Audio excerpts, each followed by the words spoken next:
I was invited by Malcolm. Malcolm sent me a text and suggested I should call in and have a bite to eat with him at the Chinese after the Mineral Council. So did Martin Parkinson, was he invited by Malcolm Turnbull to the dinner? Yeah, it was nothing that I knew about, you know. So Malcolm Turnbull I don't know whether he invited him. I don't know how that happened. You have to ask Malcolm. When I arrived, they were just all sitting down having a drink and eating some Chinese food like normal Australians. So given your concerns about... Hold on, we'll ask this lady. Give this lady. She's been waiting. Martin Parkinson about anything? Aside from the YouTube video. Let me think, because I was a bit hazy. Well, with Martin, I said, you know, I asked what his background was, and he'd been to Princeton, I think, done his PhD there, and worked with International Monetary Fund, and that's what he told me. Right? And I said that was very interesting, you know, and you know, that was about it. Really. Has a meeting changed your view? Has a meeting changed your views about the budget, given your concerns that you've had about the numerous items that were released 2 weeks ago? Has that meeting last night changed your view at all about some of the measures that you're planning to block? No. You said you wouldn't negotiate with the government until you got stuff. Yeah. Was last night negotiation? No. Last night was a dinner where we had a nice entree, a couple of main courses, and a little bit of dessert. I had a wonderful, I think it was a banana split. Yeah, it was fantastic. I'd recommend it to all of you to go caramelised banana with a coconut ice cream. That was the highlight of the evening for me. That was my focus of the night. But it wasn't actually it wasn't like actually what you'd say an official discussion. You know, I mean, I will say during the week we had a number of official discussions which were cancelled, right, and we didn't proceed with. And I've known Malcolm, you know, being a former life member of the Liberals, you know, former young Liberal in my time, right. I've known Malcolm for a while, watched him blossom as a nice flower does, sort of thing. And I know him personally. I've been to his house. I know his wife.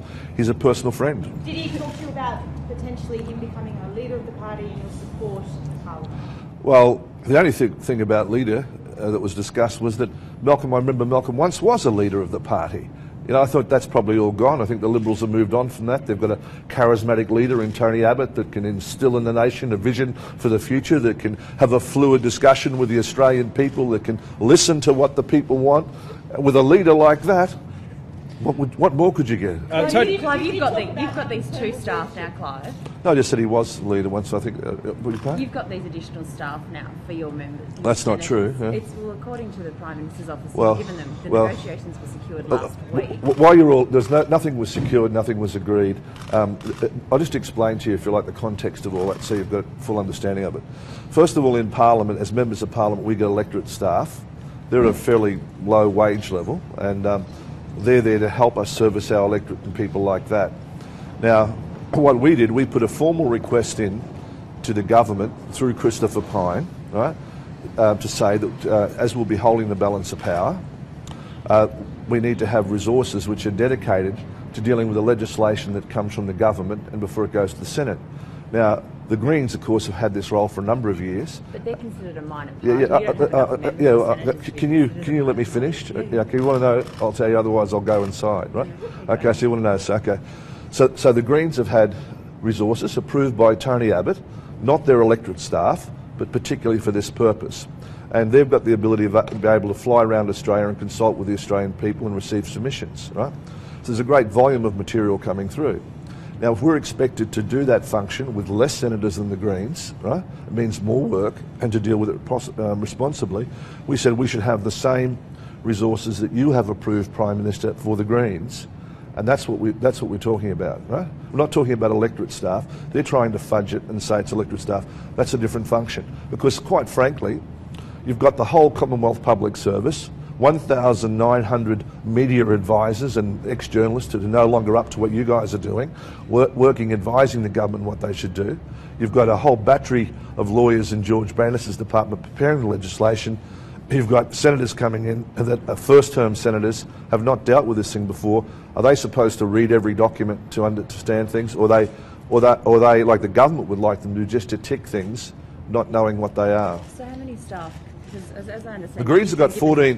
The Greens have got 14 staff dedicated to this process. Not, so you'd like 14. So it's a question of what the function is. You know, if they're able to do it with 14, we should be able to do it with 14.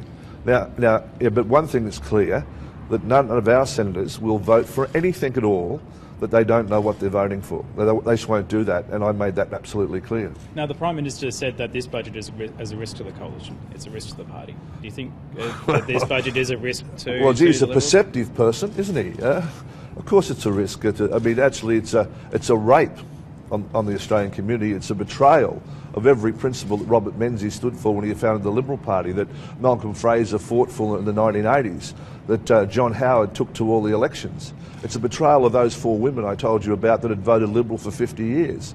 Now, this is the Liberal high taxing party. The Liberal Party used to be the low taxing party. Now they've introduced more taxes. So Liberal voters are not happy. I'm a former Liberal voter. I don't vote for them. I vote Palmer United at the moment. And other Liberals may think like I do, that the Liberal Party should be a low taxing party. It should be a broad church where everybody from all social and economic conditions can be represented, and their matters should be considered. What they've done now is attack our pensioners, take from our children their future, deny them the rights as basic citizens, and of course, you're supposed to do nothing about it. Well, I don't care whether I get elected at the next election. I've been elected by people in my electorate to represent them, to care about their families, and I'll do the best I can to do it. I'm not going to be kowtowed by party rubbish. Yeah? Mr. Palmer, last night at dinner, did you think at any point in time it was inappropriate that the Treasury Secretary was there? Well, I just didn't know. When you're concentrating on some Peking duck and looking with great anticipation to a banana split at the end of the night, you've got to say, what are your priorities, Certainly your priorities is not to take any consideration for a public servant. They tend to be boring, some public servants. Not all of them. Was he boring? No, he was quite a nice chap. I never met him before, so he seemed to had a lovely smile, pleasant disposition. Who paid the bill? Did you split it, or did you pay? No, I never. I always like a free meal, Who paid? Was it Malcolm? I think I can't remember who paid the bill, but I just know I didn't. That was the most important thing for me. Being as greedy as I am, that was the most important thing for me. Getting that last cent, that was very important for me. Peppa Pig wasn't on the menu? Sorry? Peppa Pig wasn't on the menu? No, Peppa Pig wasn't there. He was referred to in the discussion, though. I do recall the name Peppa Pig. I don't think he was one of the other people we're having lunch with, but I do recall the name. Right? Mr. Palmer, you said that several scheduled official discussions this week were cancelled. Were they cancelled on your side or on Our the side. government? Our side. Just to put it on the record, I separate personal relationships from professionals' activities. I mean, a lot of these people are very well-meaning, even if they're misguided, right? We shouldn't deride people for their political views. We should offer them some sort of understanding. That's why we had a meeting last night to talk to Malcolm, because he's a friend. I've known him for years. But our party got together and we decided on Sunday that we would pass a resolution.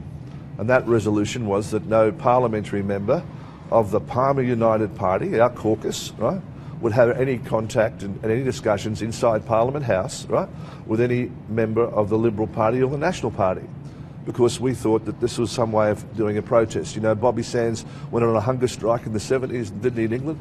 We're just not talking. But you talked to Turnbull last night. Yeah, but not in Parliament House, not about parliamentary issues, only about the quality so of the willing duck. to negotiate, just as long as it's not there. As long as free meals involved. No, we'll do anything we have to do to protect the rights of Australian pensioners, to protect the rights of single mothers, to create the rights of our younger people to have a better future. It's not about me.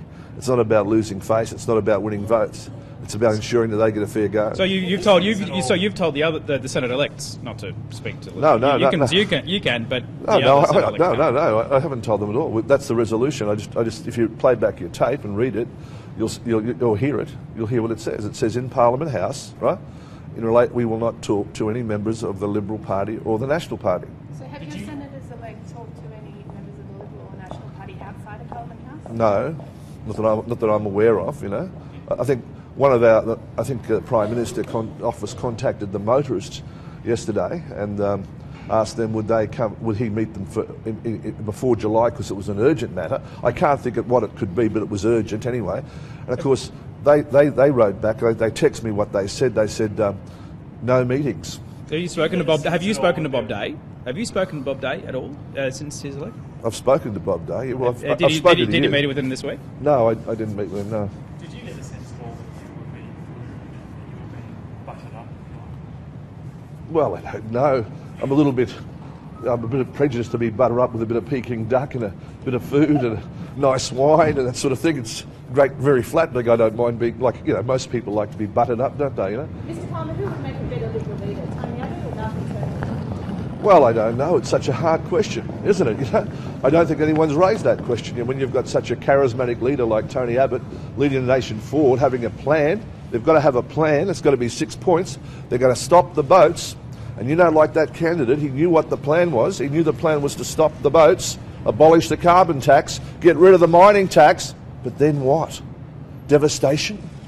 Unemployment?